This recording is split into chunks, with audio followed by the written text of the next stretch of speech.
the boundary area between the Tucson station and the Nogales Border Patrol station. And it's pretty remote, pretty rugged terrain, as you can see. Flying over southern Arizona, it can be difficult to make out exactly where the United States ends and Mexico begins. That is, until the fence appears. This is U.S. Border Patrol's Tucson sector.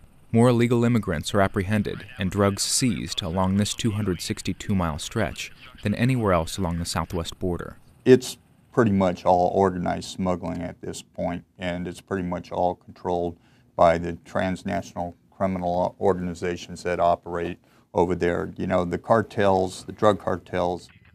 You know, we still have our challenges here in Arizona. We're better equipped and outfitted to deal with those challenges today than we were in the past. Well, we've got from some of the most remote territory to some of the most populated in Arizona on the border. Border security is a key issue as Congress debates comprehensive immigration reform. In recent years, there's been a dramatic drop in illicit traffic all along the southwest border. The question is why? Today, as we speak, there's over 21,370 Border Patrol agents assigned to the United States Border Patrol.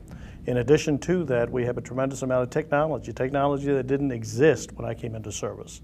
Everything from unattended ground sensors, unmanned aerial systems. We have the largest air force in civilian law enforcement in the world. So it's all of these things coming together that have really given us the capability to bring the border to a level of security that is, in my opinion, unprecedented. We haven't seen this level of, or lack of activity in 20, 25, 30 years. On the day we visited the port of entry in Nogales, a group of illegal immigrants were being deported back to Mexico. ¿De dónde es usted? Manuel Guirado had been apprehended at a highway checkpoint miles inside of Arizona. It's not easy. I want to go the next, but I don't know to what day. No sé qué día vuelvo a pasar. Is it harder to cross these days? These days.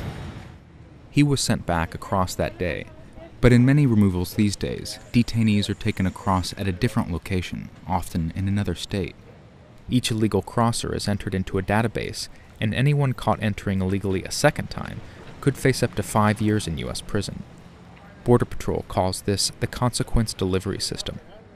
When we take people that are crossing into this country and basically placing them across into Mexico, what we're actually doing, the criminal organizations know what's happening.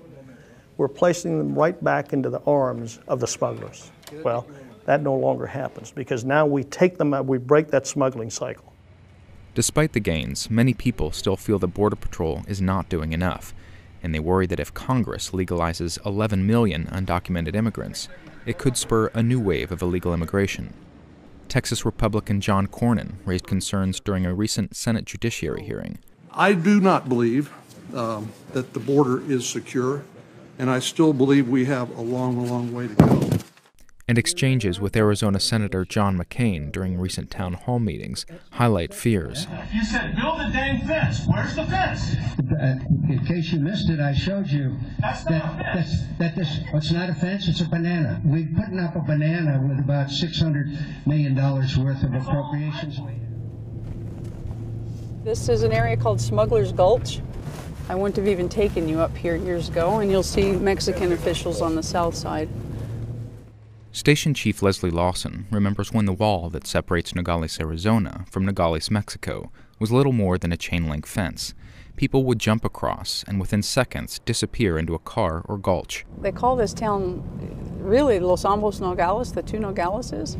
It's one of those communities that's very, very tight-knit, and they have family on both sides of the border.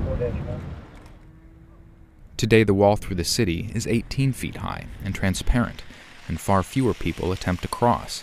Every day, the smugglers will change their tactics. They're always watching us, so we're always changing up our tactics. We never do the same thing twice. The better fence has pushed much of the illegal crossing deeper into the desert and mountains, treacherous territory for Border Patrol and especially migrants. The fence is not a solution. The fence is a tool that is used as a part of a comprehensive approach to the border. In the more remote areas, Border Patrol has placed dozens of ground sensors that detect movement and relay images to a field command station in Tucson. From there, officers can dispatch Black Hawk helicopters and monitor aerial drones to track groups and plan apprehensions.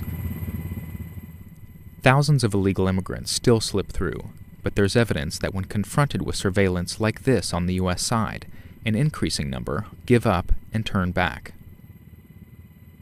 Given the state of the border, the fact that we have hardened it and reinforced it to the degree that we have today, I truly believe that if there is a push and illegal aliens try to come into this country, we will be able to hold in large part on where we are today. We have hardened and reinforced. This country has finally gotten serious about our borders.